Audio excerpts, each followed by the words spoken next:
Yesterday, we looked at what Romans 1 had to say about the first commandment and noted that regardless of who or what, I'm going to have to start over.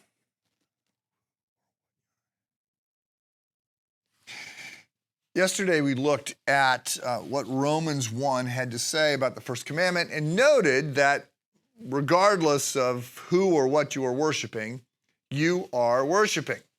It is part of being human is that we have likes, we have first place, we organize our life around certain things that we think are good. The second point that we find in Romans chapter 1, the second point, that flows out of the first commandment is that what we worship shapes us. In fact, I just wrote this in the Friday update a couple weeks ago. What we think about God is the second most important thing about us, because what we think about God shapes who we are. It determines how we live our life. Now, that was a play on, the obviously saying it's the second most important thing begs the question, what's the first most important thing? And I said, the most important thing about us is what God thinks about us, not what we think about God. But that is a different point. What I want to say here is one of the reasons why the first commandment has to be first is because if we don't get God right, we can't get anything else right.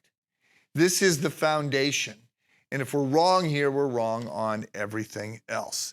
And this is why God is so adamant that we worship him, that we rightly order our loves, because if we get this wrong, then we will suffer. So in his commentary on the Psalms, C.S. Lewis has this piece where he talks and he says, initially when he started to read the Psalms, he was scandalized by all these commands because the Psalms, of course, are mostly prayers. There are some meditations, but they're mostly prayers. And a lot of the prayers, God gives us the words to pray. A lot of these prayers are prayers of praise. And they're commands that we sort of worship God, that we declare his worth.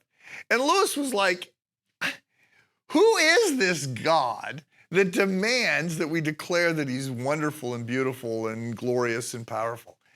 And obviously, if I told you, you have to worship me, you have to say that I'm wonderful. You have to say, oh, you are so kind and wise and wonderful and good and strong and handsome. And I mean, you might say those things, but you wouldn't believe them, right? You just would think, wow, is this person really small and needy? And this is so desperate that he's got all these little fawning people that are declaring how wonderful he is. He's surrounding himself by all these people that are saying that he's wonderful.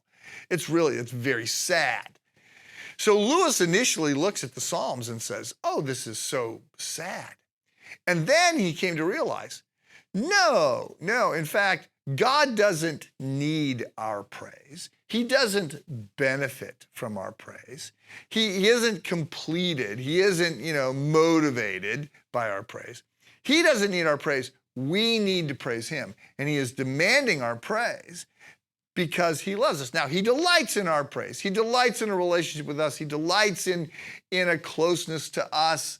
As parents do with their children, right? We delight, especially when they're little. We delight when they are trusting us, when they're happy to be around us, right? It's all good. But it's not like, our lives are profoundly altered by the praise of our children. But we like it in part because it's helpful for them to love somebody who loves them back and is going to protect them and is going to guide and direct them. So we're going to see more about this idea that we are, how important it is that we worship God. And as a matter of fact, the second commandment sort of takes us in. The second commandment is going to say, not only do we have to worship the God who is God, but we need to rightly worship the God who is God. There's some counsel there. But let's stay on the first commandment for now. The idea here is, big, bold letters, God is who God is. And we need to get that right. and he is not going to adjust. He doesn't adapt to our thoughts about him. He declares who he is. He reveals himself, and it is imperative that we get in line.